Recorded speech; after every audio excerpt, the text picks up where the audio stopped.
ಎಲ್ಲರಿಗೂ ನಮಸ್ಕಾರ ರೀ. ಹೆಂಗದಿರಿ? ನಾನು ಶ್ವೇತಾ. ಜಗತ್ನಾಗ ನಡೆದಿರೋ ಸುದ್ದಿನ ನಮ್ಮ ಉತ್ತರ ಕರ್ನಾಟಕ ಭಾಷೆದಾಗ ಹೇಳಲಿಕ್ ಬಂದೇನಿ. ಮಸ್ತ್ ಚಾ ಕುಡ್ಕೋತ ಖಡಕ್ ಮಿರ್ಚಿ ಮಂಡಕ್ಕಿ ನೋಡ್ರಿ.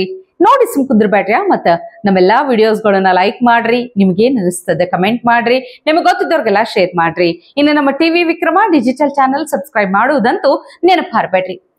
ಪಾಕಿಸ್ತಾನ ಭಾರತದ ಮೇಲೆ ಸತತ ದಾಳಿ ಮಾಡ್ಲಿಕ್ಕೆ ಟ್ರೈ ಮಾಡ್ಲಿಕ್ಕತ್ತದ. ಅದ್ರಂಗ ನಿನ್ನೇನು ಒಂದಿಷ್ಟು ಪ್ರಮುಖ ನಗರಗಳ ಮೇಲೆ ಡ್ರೋನ್ ದಾಳಿ ಮಾಡ್ಲಿಕ್ಕೆ ಟ್ರೈ ಮಾಡಿದ. ಅದರ ವಿಫಲವಾಗಿದೆ ಆಸ್ ಯೂಶುವಲ್.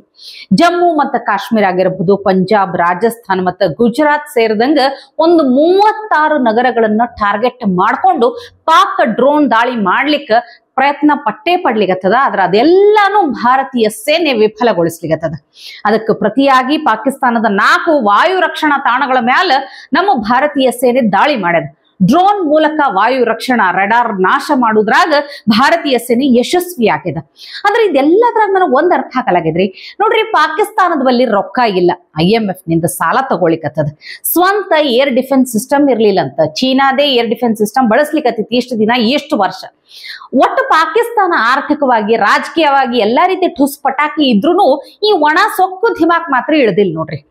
ಅದಕ್ಕೆ ಆಕ್ಚುಲ್ ಆಗಿ ಪಾಕಿಸ್ತಾನದ ಪರಿಸ್ಥಿತಿ ಏನ್ ಅನ್ನೋದನ್ನ ಈ ಪಾಕ್ ಸಂಸದರೇ ಖುದ್ದು ಹೇಳ್ಕೊಂಡಾರ. ಪಾಕಿಸ್ತಾನ ಸಂಸತ್ನ್ಯಾಗ ಮಾತಾಡೋ ಮುಂದೆ ಅಲ್ಲಿನ ಸಂಸದ ಶಾಹಿದ್ ಅಹಮದ್ ಹೇಳ್ತಾರ, ಪ್ರಧಾನಿ ಶಹಬಾಜ್ ಶರೀಫ್ ಹೇಡಿ ಬುಜ್ದಿಲ್ ಅಂತ ಕರೀತಾರ. ನೋಡ್ರಪ್ಪ, ಭಾರತದ ಪ್ರಧಾನಿ ಮೋದಿ ಹೆಸರನ್ನ ಸಹಿತ ತಗೊಳ್ಳಿಕ್ ಅವ್ರಿಗೆ ಆಗಾಕತ್ತಿಲ್ಲ, ಅಷ್ಟ್ ಅಂಜ್ತಾರ, ಹೇಡಿ ಅಂತ ಕರೆದಾರ.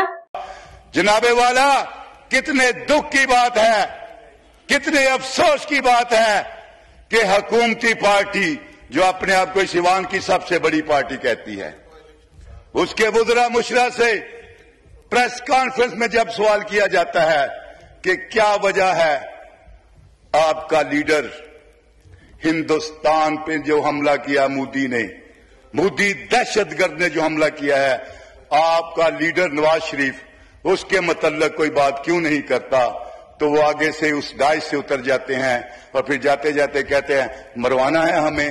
अगर ये हमारी क्या आदत है तो हमने तो जंग लड़ ली।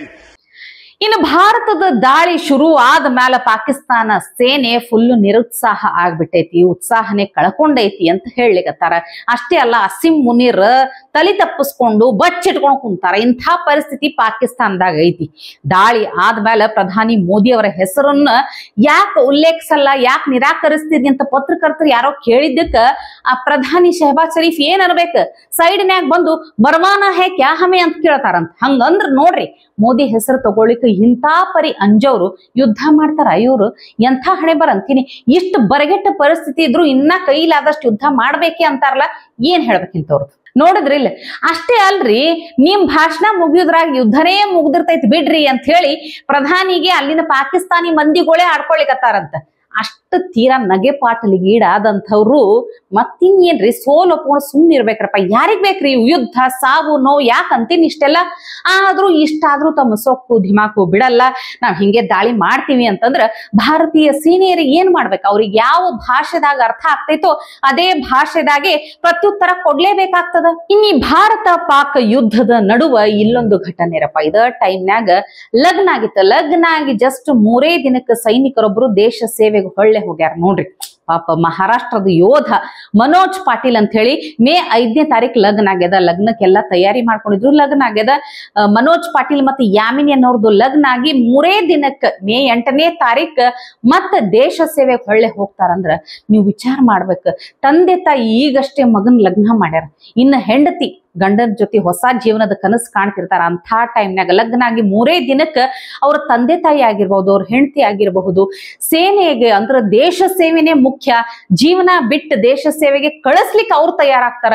ಈ ಯೋಧರು ಲಗ್ನ ಆಗಿ 3 ದಿನಕ್ಕೆ ದೇಶ ಸೇವೆ ಮಾಡ್ತೀನಿ, ಯುದ್ಧಕ್ಕೆ ಹೋರಾಡ್ತೀನಿ ಅಂತ ಸೈನಿಕರು ತಯಾರಾಗ್ತಾರ ಅಂದ್ರೆ ತಿಳ್ಕೊಬೇಕು ನಾವು. ಇದು ಬರೇ ಒಂದು ಉದಾಹರಣೆ ರೀ. ಇಂಥ ಎಷ್ಟೋ ಮಂದಿ ಸೈನಿಕರು ತಮ್ಮ ಜೀವನ, ತಮ್ಮ ಕಷ್ಟ ಸುಖ, ತಮ್ಮ ಸಂಬಂಧಿಕರು, ತಂದೆ ತಾಯಿ, ಹೆಂಡತಿ, ಮಕ್ಕಳು ಎಲ್ಲಾನು ತಮ್ಮದೆಲ್ಲಾ ತ್ಯಾಗ ಮಾಡಿ ದೇಶ ಸೇವೆಗೆ ನಿಂದಿರ್ತಾರ. ನಾವೆಲ್ಲ ಸುರಕ್ಷಿತವಾಗಿ ಇರಬೇಕು ಅಂದ್ರೆ ಇಂಥ ಎಷ್ಟೋ ಸೈನಿಕರ ತ್ಯಾಗ, ಬಲಿದಾನ, ಶ್ರಮ ಅಡಗಿರ್ತದ್ರಪ್ಪ. ಅದಕ್ಕೆ ಹೇಳೋದು ನೋಡ್ರಿ, ಯಾಕೆ ಬೇಕು ಇಂಥ ಯುದ್ಧಗಳಂತ ಅನ್ಸ್ಬಿಡ್ತದ ಒಂದೊಂದ್ಸಲ. ಆದ್ರ ಈ ಭಾರತ ಪಾಕಿಸ್ತಾನ ಪಾಕಿಸ್ತಾನ ಸಂಪೂರ್ಣವಾಗಿ ಭಯೋತ್ಪಾದನೆಯನ್ನ ಬುಡ ಸಮೇತ ಕಿತ್ತಾಕಿ ಬಿಡ್ಲಿ ಭಾರತೀಯ ಸೇನೆ, ಒಂದೇ ಸಲಕ್ಕೆ ಎಲ್ಲ ಮುಕ್ತಾಯ ಆಗ್ಬೇಕಂತ ಅನಿಸ್ತದ ನೋಡ್ರಿ. ಆದಷ್ಟು ಜಲ್ದಿ ಈ ಭಾರತೀಯ ಸೇನೆಯ ಯುದ್ಧ ಏನೈತಿ ಸಂಪೂರ್ಣವಾಗಿ ಯಶಸ್ವಿಯಾಗಿ ಬರ್ಲಿ ಅಂತ ಹೇಳಿ ನಾವು ನೀವೆಲ್ಲ ಪ್ರಾರ್ಥಿಸೋಣ. ಏನಂತೀರಿ? ಇವತ್ತಿಗೆ ಸುದ್ದಿ ಸಾಕಲ್ಲ, ನಾಳೆ ಇಂಥವೇ ಮತ್ತೊಂದಷ್ಟು ಸುದ್ದಿ ತರ್ತೀನಿ. ಚಹಾ ಇಟ್ಕೊಂಡು ಮಿರ್ಚಿ ಮಂಡಕ್ಕಿ ನೋಡ್ಲಿಕ್ಕೆ ಕಾಯ್ಕೊಂಡಿರಿ. ಟಿವಿ ವಿಕ್ರಮ, ದೇಶ ನಿಮ್ಮ ಕೈಯಲ್ಲಿ. ಈ ಕಾರ್ಯಕ್ರಮ ನಿಮಗೆ ಇಷ್ಟ ಆಗಿದ್ದಲ್ಲಿ ಲೈಕ್, ಶೇರ್ ಹಾಗೂ ಕಮೆಂಟ್ ಮಾಡಿ. ಟಿವಿ ವಿಕ್ರಮದ ಕಾರ್ಯಕ್ರಮಗಳನ್ನು ನಿರಂತರವಾಗಿ ವೀಕ್ಷಿಸಲು ಸಬ್ಸ್ಕ್ರೈಬ್ ಮಾಡಿ, ಬೆಲ್ ಐಕನ್ ಒತ್ತಿ.